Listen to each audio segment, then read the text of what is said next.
चुंबकीय क्षेत्र तुमे देखिछ जे परिबाही विद्युत स्रोत प्रवाहित हेले ता चारिपटे चुंबकीय क्षेत्र सृष्टि हुए।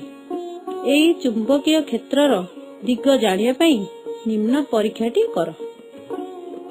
खंडिए लंबा और सड़क तंबा तार दुईटी बा तीनोटी 1.5 वोल्ट सेल एवं गोटे प्लग की नहीं पंक्ति रे संजोग कर। सड़क तार सह समांतर करी छोट कंपासटीए रख। प्लग की को बंद करी परिपथ रे विद्युत प्रवाह कराओ। कंपास सूचीर उत्तर मेरु केउ दिगरे विक्षेपित हेउछि लक्ष्य कर।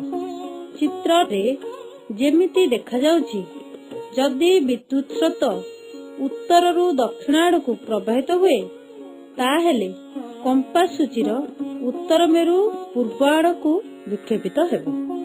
वर्तमान सेल गुड़िकर अग्र संजोग बदलाओ। यह फल विद्युत स्रोतर दिग बदल जिवो। चित्र देख जेमिति दर्शा जाइछि वर्तमान कंपास सूचीर विक्षेप पूर्व परिवर्ते पश्चिम आड़ को हेबो। अतएव विद्युत स्रोतर दिग जदि विपरीत हुए तेबे कंपास सूचीर विक्षेपर दिग विपरीत हेबो, अर्थात चुंबकीय क्षेत्रर दिग विपरीत हेबो।